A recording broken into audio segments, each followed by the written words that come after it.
Hey friends, and welcome to this new video. Today we are talking about something really interesting about Poppy Playtime Chapter 5. We are talking about a particular theory that involves one of the most important and iconic characters of the series, Poppy. After the release of the header image in October, the web exploded with theories and speculations. And the reason is simple. In that image, we clearly see the prototype's hand holding the head of a doll that looks just like Poppy. And from here, so many questions arise. What will happen to Poppy? Will she be involved in something terrible? Or is it just a narrative device to create tension and mystery? In this video, we will try to analyze every detail, discuss the most credible theories, and see what this could mean for Chapter 5. I will talk to you about the implications of the scene, what might happen to Poppy, and how all of this could change the story of the series. Before we start, I remind you to give a big like to the video if you enjoy what we do here on the channel, and to subscribe if you haven't yet, so you won't miss any updates from the world of Poppy Playtime. So stay with us, because in a moment we will dive into this theory and discover together what Chapter 5 might have in store for us. Let's start with the main topics. Before diving into the theories about Poppy, I need to show you two very important clips. The first clip is the VHS dedicated to Poppy, the same one that appears at the beginning of Chapter 1 where it all started. It's incredible to think how everything began from that moment. And this clip helps us understand Poppy's role in the story from the very beginning. The second clip shows us Poppy running away at the end of Chapter 4. This moment is crucial because it shows her behavior, her intentions, and gives us valuable hints about what might happen in Chapter 5. These two clips are really essential, because without them, we wouldn't be able to properly analyze the theories I'm about to present. Poppy Playtime! Poppy's as lovable as a real girl, and she talks like one, too. Hi, my name is Poppy. I love you. Can you help me polish my shoes? Why, of course, Poppy. Just like a real girl, Poppy always wants to look her best. Perfect! Thank you. Her hair is sturdy and won't come out when you brush it, and smells just like a poppy flower. Is there anything else you'd like to say, Poppy? I'm a real girl, just like you. What's the time? Playtime! I've put them to good use. I admit, though, I'm disappointed. After all that time in your case, I'd hoped you'd see things Differently, don't you understand? It's always been about you. And we'll harm you. What we are. That's not a truth that can be burnt away. No, not when it can mean so much more. Prototype. Please. It's time to come home. Poppy. It's time to come home.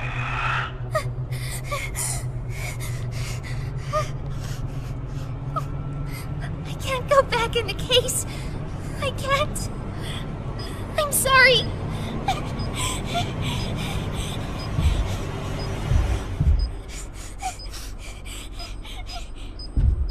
Now let's look together at all the connections between the two clips I showed you and how they help us better understand the theory about Poppy in Chapter 5. Let's start with the first clip, the one with the VHS introducing the Poppy toy. As I mentioned, in the game we encounter only one alive Poppy, meaning the character with her own consciousness. But since we are talking about a toy factory, it's obvious that the factory produced many of them in series. This detail is also confirmed by a screenshot that shows many heads of the Poppy doll, all waiting to be assembled or sold. So, it's important to make a distinction.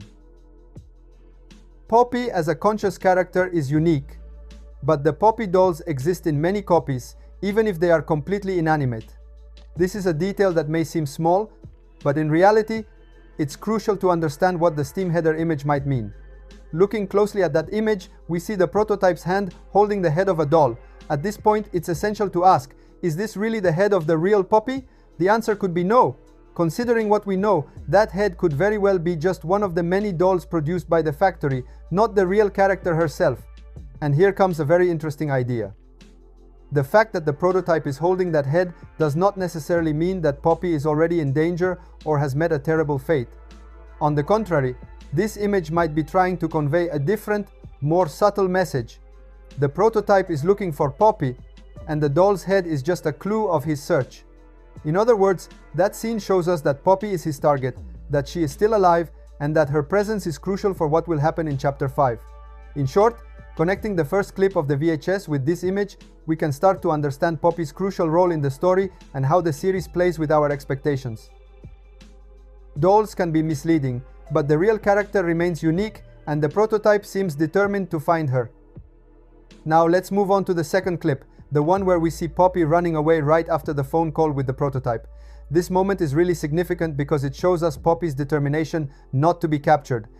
In the conversation with the prototype, he clearly tells her that it's time to return to her case, but Poppy doesn't want to. She runs away, escaping to avoid being caught.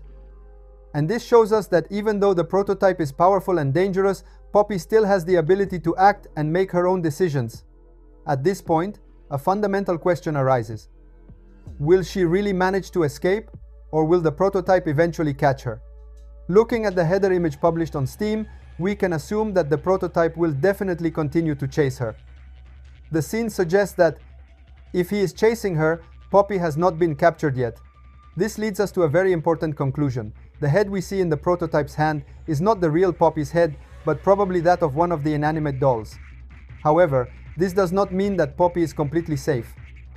On the contrary, the fact that the prototype is searching for her so insistently shows us that the danger is real and imminent. There might be a moment in Chapter 5 when the prototype actually manages to capture Poppy, and then perhaps it will be up to the player to save her. So, even though the image published in October does not in any way prove that Poppy is dead, it clearly shows us that her fate remains uncertain and threatening. The clips I showed you are essential to understand this dynamic. By linking the first clip of the VHS, which tells us about the many dolls produced, with the second clip of Poppy's escape, we can start to understand how complex the relationship between Poppy and the prototype is. The head the prototype holds in his hand therefore becomes a symbol of his search, rather than proof of Poppy's end. And yet, we cannot let our guard down. Poppy is in danger, and Chapter 5 promises to show us how far she is willing to go to save herself. Alright, we are in last part of the video. Let's do a quick summary of what we covered in this video. We analyzed the header image released on Steam and connected the details with two key clips. The VHS introducing Poppy and the clip of her escape in Chapter 4. From these connections, we understood that the head the prototype is holding could simply be that of an inanimate doll and not the real Poppy. However, we also saw that Poppy is not safe yet, because the prototype will surely continue to chase her, and Chapter 5 could show us a critical moment where it will be necessary to save her. Remember, Chapter 5 is the last chapter, and Poppy will have an important role in this part. And most important, finally, Air will face the prototype. Thank you so much for watching the video until the end. If you enjoyed it, remember to like and subscribe to the channel so you won't miss the next theories and updates about Poppy Playtime. Stay tuned because in the next videos we will continue to uncover all the mysteries of Chapter 5 and try to understand what will happen to our favorite characters. Thanks for watching. Bye bye and see you soon.